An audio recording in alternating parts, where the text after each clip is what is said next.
This is a Keystone coupler. It's a handy piece of hardware placed in a socket for joining two network or data cables together. But when it's just sitting on its own, doesn't do much. However, when you embed that socket into a mountable panel, it can make your HomeLab rack look clean and professional. And that's exactly what I've done. I've created a fully customizable 3D printable Keystone panel for all rack sizes. 10-inch, 19-inch, and of course, HomeRacker-native. So even the most unusual rack sizes can become a reality. They are available in strip or grid configurations with optional snap-in panels. And the cherry on top, everything's fully coded and the base building blocks are open source, so you can use them in your own projects too. So if that caught your attention, let's dive right in. Hey, what's up y'all? My name is Patrick and I designed another thing, a Keystone panel, or actually 3 Keystone panels. And that took me way longer than expected, because I created all of the basic building blocks from scratch in OpenSCAD, so in the future we can hopefully move faster and more consistently. More on that later. So each of the 3 panel types come in 2 styles, a strip and a grid. In this strip, you have a single array of Keystone sockets where you have full control over each Keystone's rotation within the array. So on a single row, you have 0, 90, 180 and 270 degrees of rotation for each socket. The grid, on the other hand, allows you to add up to 4 rows of Keystone arrays. Here, you can not modify individual Keystone rotations, but entire rows. But they share even more common DNA. They all have configurable snap fit labels, which you can place above or below each row. They automatically adjust in width depending on how the Keystone is rotated. So if your socket is turned 90 degrees, the label stretches out wider to fit. Now that you know of the similarities of all these panels, let's get into the differences. But before we get there, I'd highly recommend you print a demo piece first. As you know, printers, filaments, and even the environment can have a huge impact on how accurate the resulting prints are. And a Keystone socket must be tight, but not too tight. So I introduced the additional tolerance parameter. It lets you tweak the Keystone pocket size to compensate for how much your specific print shrinks. Along with the strip and grid layouts, each panel includes a demo file that prints just a single socket. Use it to calibrate the additional tolerance before printing one of the big panels. Once you're happy with the chosen tolerance, you can just set this value in the advanced section of the actual panel customizer. That will spare time, material, and some nerves. Now let's get back to the real deal. For Minilab owners, the 10-inch variant is compact and prints easily on a single build plate. The strip is your simplest pick by default. It fills the usable width with sockets sharing a global rotation and label setting. Switch the mode to custom though, and you can rotate each socket individually. Pro tip, you don't have to fill every slot. Setting a socket to none removes it entirely, letting you dial in the exact port count you need. The grid variant lets you put up to 4 rows of Keystone sockets on a single panel. Why only 4? I hear you asking. Because at some point MakerWorld's Parametric Model Maker, or PMM, just times out when there's too much to render. In theory, you could stack as many rows as you want, but I didn't want to push my luck with the PMM. You could, of course, download the code from the PMM into an SCAD file locally, tweak the parameter limits, and get as big as you want with a local OpenSCAD instance. If you want me to show you how, let me know in the comments below, and I might create a short video for it. Otherwise, just feed it to Claude, ChatGPT, or whatever LLM you're using, and ask for a customized SCAD file with your desired amount of rows. Back to the grid. Apart from the limited rows, you can also do the opposite. Choose only 1 row, but a non-auto height. If you need to fill a given space, like 2 height units, but you don't need as many keystones, you can fit the panel to your space. For each row, you can set the keystone count, rotation, and label position individually. Another tip, if you need 2 rows of keystones, the ideal label position would be in between the keystone arrays, so above row 1 and below row 2. That way, cables plugged in above and below won't block your view of the labels. Next up, the 19-inch panel is basically identical to the 10-inch variant, but built a bit sturdier. The basic panel depth is 4 mm instead of 2, and the back has a Warren truss structure attached to it for better torsional rigidity. Plus, it's split into 2 halves for better printability. In the center of the panel you see a hinge-like structure with a lock pin. The 10-inch panel has also this option available, but is disabled by default there, and vice versa on the 19-inch panel. So you could theoretically disable deep split on 19-inch, but I doubt any common printer is able to print a whole panel in one piece. And if I'm wrong, photo, or it didn't happen.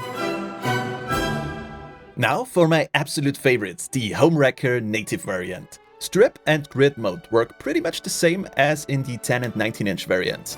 The biggest difference is this one fits into the open source HomeRacker rack building system I created. So in the strip variant you can fit a single Keystone socket row into a given HomeRacker frame of any width or height.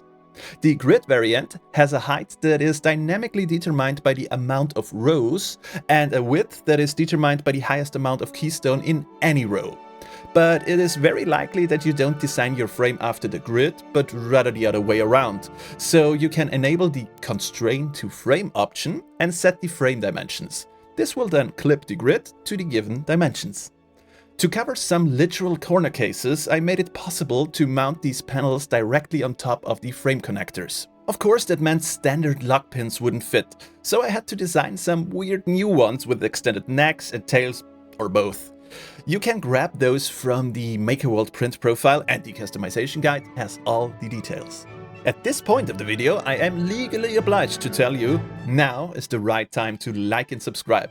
It would really show me you want to see more content like this. Also, thanks to all my members at this point, namely Safehouse Foods, Clarence McRail, and S. Davenport66. Without you, this channel would still exist, but my motivation wouldn't be as high as it is. So, thanks for your support.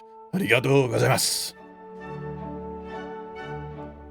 Customization options are rich, so it would definitely go beyond the scope of this video to show you every possible combination you can configure. This is why I've created a detailed customization guide attached to each of the models on MakerWorld. They explain all parameters in detail and give you some hints and tips I couldn't fit into the main video.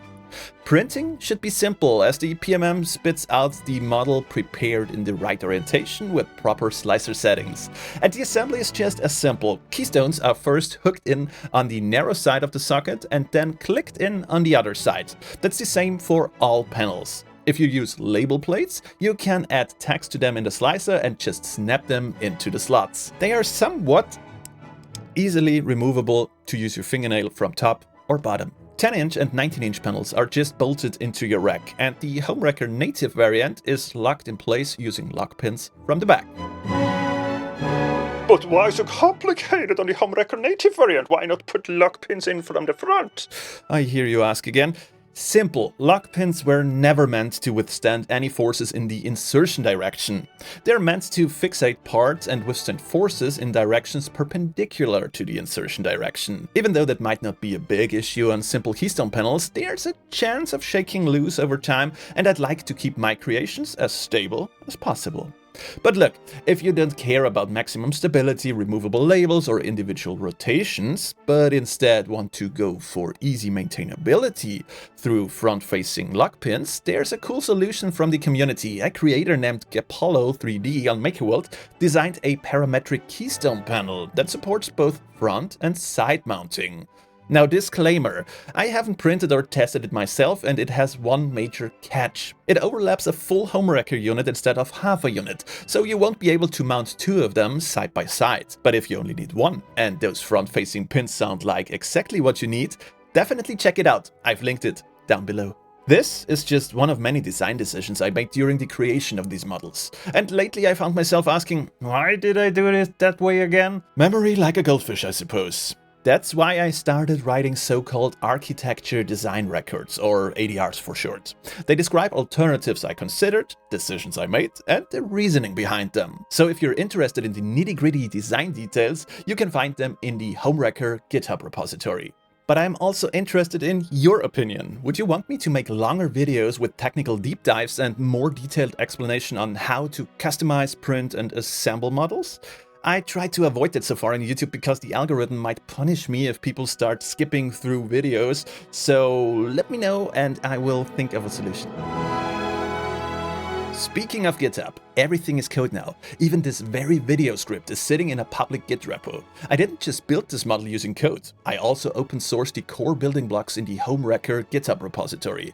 That means the Keystone and Panel modules, which are the heart of this project, are completely free for everyone to use under the MIT license. So if you don't agree with some of the design decisions I made here, you can just grab the code and remix it to your heart's content. Just to be clear, the finished ready-to-print assemblies you see in this video are MakerWorld exclusive, which means they can only be remixed on MakerWorld. No worries, they're still free to print for everyone. But to fund the filament and printers for these projects, I heavily rely on the MakerWorld incentive program.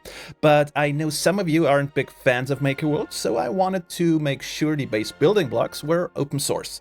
I wrote the code to be as clean and professional as possible, so you can easily drop them into your own projects. I've linked their GitHub folders down in the description. Little side note here, I also already codified prior models like HomeRacker Core, foot inserts, rack links, and many more. And I'm planning to do this for virtually all my models going forward. So expect a lot more code-based models in the future, hence more building blocks for you to use. I was also playing with the thought of creating some coding-related videos around OpenSCAD and how to integrate my libraries. I even created a dependency management tool for OpenSCAD, which I heavily use myself. It's called SCAD.